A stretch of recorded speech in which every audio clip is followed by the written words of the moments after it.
eh, latar belakang yang kamu sampaikan, yang kamu paparkan di halaman 5 itu, dan menunjukkan adanya tantangan dakwah yang tidak hanya bersifat ritualistik tapi juga berhubungan dengan ilmu psikologi, yaitu dengan materi pengontrolan diri atau self control dalam pembentukan karakter. Ya. Jadi ini kamu pasnya itu di BPI nanti, bimbingan penyuluhan Islam, ya, bukan MD ya. Kalau judulnya adalah self control, kalau self management barangkali ya itu masuk di kajian manajemen diri kan, manajemen diri ya. Kalau self control itu emosi ya, kaitannya dengan emosi, dan itu ada dalam wilayah psikologi ya. Maka ini kalau saya malah harus dikembalikan. Alasan Pak Nana kenapa? Alasannya katanya self management sudah ada yang pakai. Sudah ada yang pakai siapa? Oh, sudah ada yang pakai, tapi ininya beda. Apa namanya, fokusnya beda apa sama? Beda. Apa? Dia lebih ke disiplinan mahasiswa. Tapi yang dikaji juga mahasiswa tinggi juga, yang fokusnya dakwah juga. Nah, ini jadi problem jadinya, karena tapi kalau memang apa namanya perspektifnya berbeda ya nggak masalah sebenarnya ya. Daripada kemudian kita menggunakan istilah yang lain tapi malah menyeberang ke bidang ilmu yang lain ya. Nanti ya karena kamu dari awal sudah nonton tadi di dalamnya psikologi semua gitu loh ya, coba aja itu kamu baca itu ya. Jadi bukan isi tentang manajemen dakwah ya. Ya memang ada self control dalam perspektif manajemen dakwah, tapi kan coba dimulai juga di kajian itu dari bidang psikologi, ya kan? Nomor 1 bidang psikologi, ya. Ya karena memang itu bidangnya, ya. Jadi kembalikan lagi aja ke self control, manajemen self management, ya. Coba nanti jangan sama dengan itu, ya. Itu kalau itu apa? Self management kaitan dengan apa? Bisa meningkatkan disiplin belajar mahasiswa. Disiplin belajar juga sama itu, lawan masuk ke wilayah tarbiyah itu manajemen pendidikan itu ya. Kamu juga sudah konsultasi dengan siapa? Pembimbingnya siapa? Pak Nanang juga. Nanti kata Pak Dekan ini bisa masuk ke manajemen pendidikan, coba dialihkan ke jangan belajar ya. Untuk saran Pak, ini dari Bapak. Ya nanti di apa namanya, kamu minta ke pembimbingnya jangan belajar, sebab kalau belajar manajemen pendidikan betul itu nanti pasti dibantai. Nah, kayak ini nih, ini jadi psikologi gitu. Ya, jadi kalau kemudian dilanjutkan nanti pasti ke manajemen pendidikan gitu. Ini juga sama ya. Jadi kalau mau diolak-alik ya tetap arahnya ke sana ya. Ya, oke ya. Jadi nanti self management.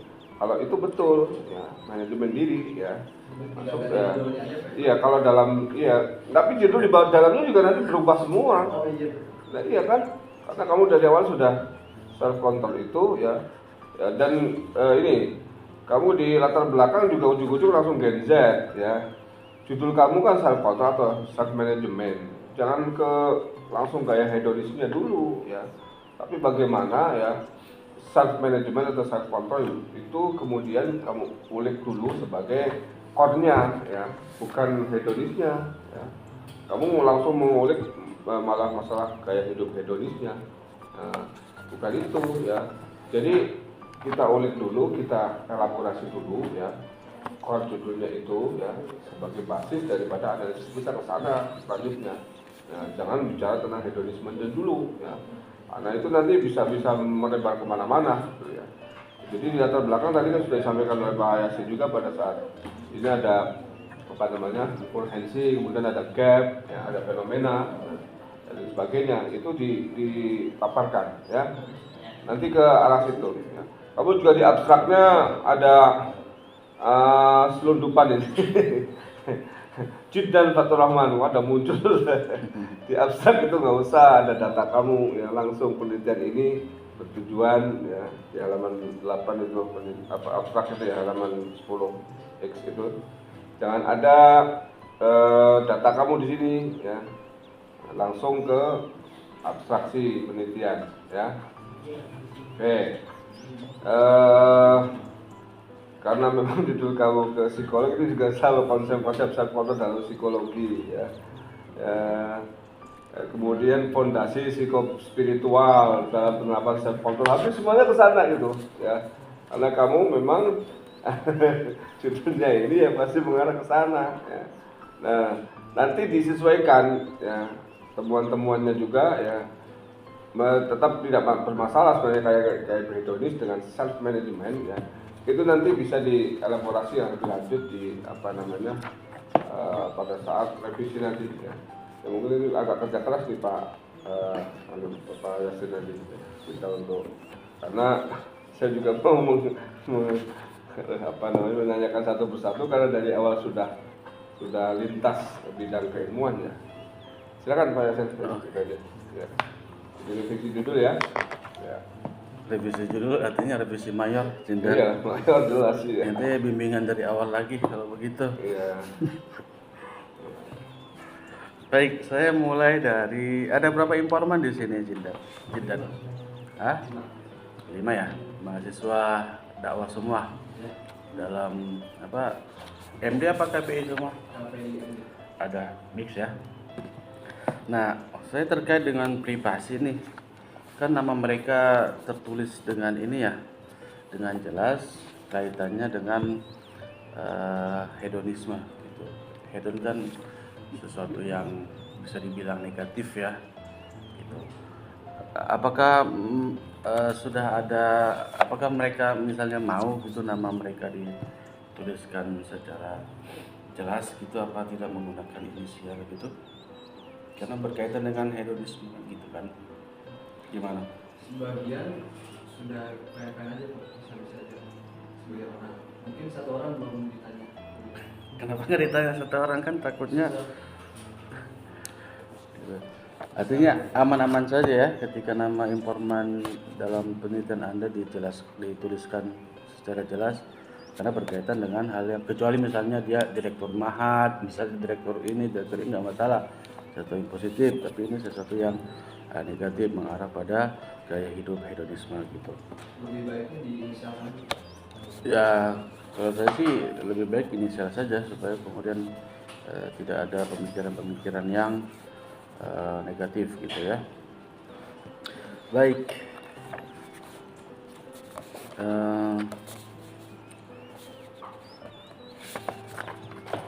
di latar belakang ini ya masalah hedonisme itu terlalu banyak narasi ataupun paragraf yang berkenaan dengan hedonisme gitu.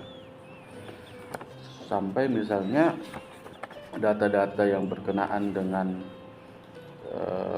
kenapa PT IKI misalnya, kenapa Fakultas Dakwah itu luput untuk kemudian dijelaskan mengenai studi kasusnya gitu.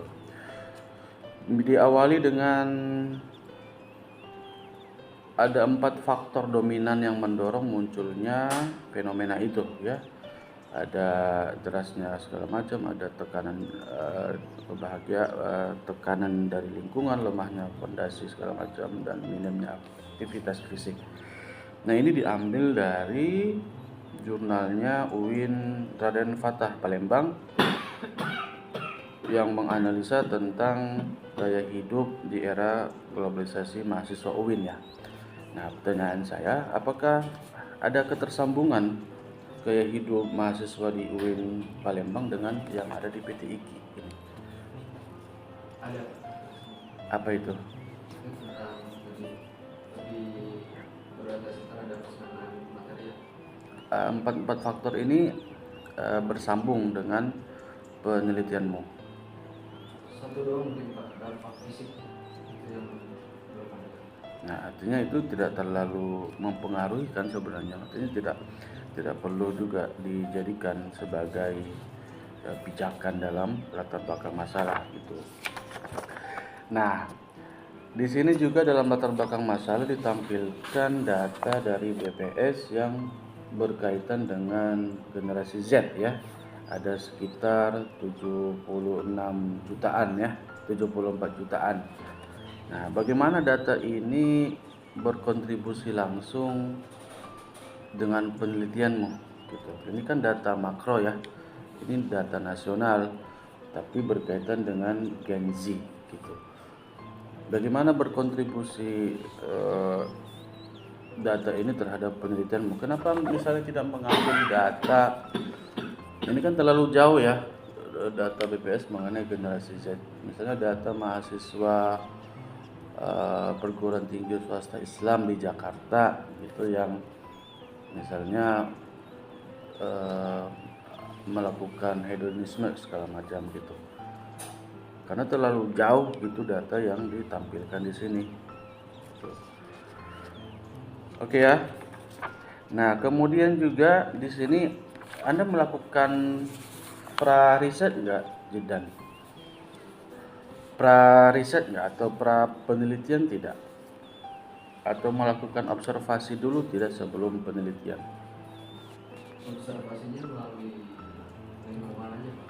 Seperti apa observasi yang dilakukan? Memperhatikan lingkungan, melihat. Mungkin apa gimana? Memperhatikan lingkungan, mengidentifikasi sumber masalah yang hadir dengan melihat pengalaman lingkungan. Ya soalnya misalnya di mana nih?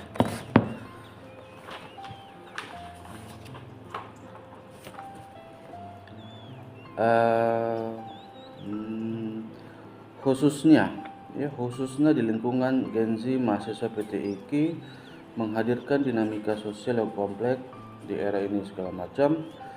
Nah, ini kan tidak ada datanya kan. Nah, sebagai mahasiswa organisasi peneliti melihat secara umum maraknya fenomena gaya hidup hedonisme dalam kehidupan sosial Gen Z Universitas Jakarta. Nah, Anda mengakui Anda melihat secara umum maraknya fenomena itu, tapi tidak didukung oleh data penelitian. Gitu. Harusnya kan sebelum Anda melakukan, Anda sudah melakukan observasi dulu nih di awal untuk melihat bagaimana kemudian gaya hidup mahasiswa. Misalnya ada 30 orang mahasiswa dakwah gitu, di luar dari informan ya, supaya kemudian memang ada indikasi bahwa mahasiswa dakwah itu cenderung gaya hidup mereka itu gaya hidup hedonis gitu. Ternyata ada indikasi, berarti saya meneliti gitu. Ini tidak didukung oleh data, Anda hanya menarasikan saja gitu, melihat secara umum maraknya gitu. Nah, menduga-duga, berasumsi saja gitu. Itu yang poin penting dalam latar belakang masalah. Mengenai data, mengenai studi kasus kenapa PTIK yang diangkat itu juga penting gitu. Jadi saya berulang-ulang menyampaikan itu gitu. Nah, kemudian di pembatasan masalah, Jidan, pembatasan masalah apa yang secara tegas yang tidak diteliti di dalam penelitian ini? Apa yang secara tegas tidak diteliti dalam penelitian kamu ini? Soalnya kalau saya baca, misalnya Anda meneliti semua ini, penelitian ini hanya peran menggunakan pendekatan sosial itu fokus pada kondisi sosial, juga Anda meneliti segala macam. Apa yang tidak diteliti? Anda fokus pada aspek peran dalam mengendalikan gaya hidup angkatan 22. Penelitian ini serta bagaimana self control yang digunakan sebagai pendekatan. Anda juga memfokuskan pada kondisi sosial. Anda membahas semua. Apa yang tidak diteliti di sini?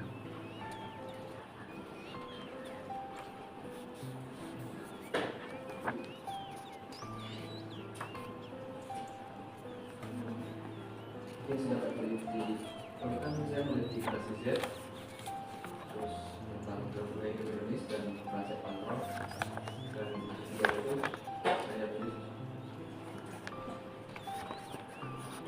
Baik. Dalam penelitian terdahulu ya, nanti mungkin karena judulnya berbeda ada perubahan nantinya gitu. Nah, itu yang kemudian harus Anda persiapkan mengenai apa yang sudah dilakukan dan apa yang Anda lakukan gitu. Kemudian di informan dan juga ada kriteria yang dijadikan atau yang ditetapkan. Misalnya diantaranya ada mahasiswa fakultas dakwah, itu dibuktikan dengan apa kriteria itu? Dibuktikan dengan kemampuan mahasiswa dalam menjelaskan dan memahami tentang sektor. Bukan, kriteria informan adalah mahasiswa fakultas dakwah angkatan 2022. Itu bisa dibuktikan lewat apa? Lewat identitasnya. KTMK atau apakah ada tidak di sini nantinya? Belum Gitu. Mahasiswa memiliki pengalaman dan pemahaman. Nah, bagaimana Anda menentukan bahwa mahasiswa itu memiliki pengalaman dan pemahaman? Saya lihat ada beberapa orang informan yang emang kontrol dirinya yang luar biasa bagus Pak, dan di sisi itu mereka punya sisi pengalamannya yang negatif termasuk dari sisi. Nah, itu yang namanya pra-riset gitu kan. Nah, itu yang tidak tampak di sini bahwa Anda melakukan itu karena melihat gitu. Dengan cara apa? Nanti jangan hanya sekedar melihat saja gitu. Kemudian apa lagi?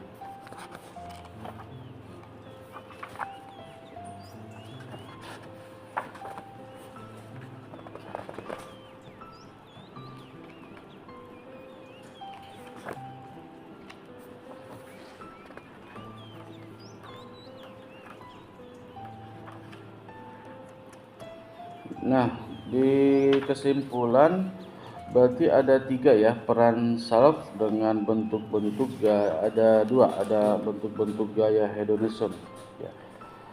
Apa saja peran? Bagaimana peran mengendalikan diri mereka atau pengendalian diri mereka, dan juga apa saja bentuk-bentuknya secara umum. Saya juga terlalu banyak yang harus saya baca ini.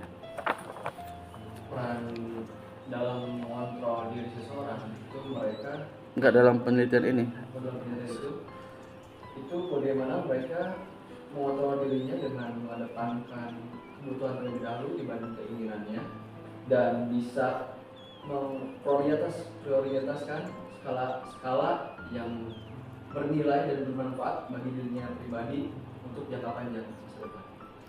Oke. Dan Terus? untuk bentuk daripada gaya hidup hedonisnya, mereka seringkali berperilaku konsumtif, seperti mereka memberi barang untuk memenuhi pengakuan daripada sosial. Itu satu. Ya. Terus yang kedua? Yang kedua, mereka suka berorientasi terhadap kesenangan sesaat, seperti dengan kalimat self reward atau healing.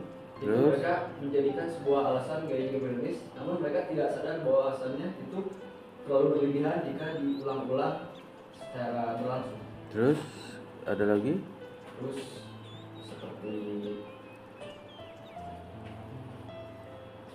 Sudah. Nah, apakah semua informan mempunyai bentuk-bentuk yang sama? Apakah semua informan punya cara yang sama di dalam mengendalikan diri mereka dari 5 itu?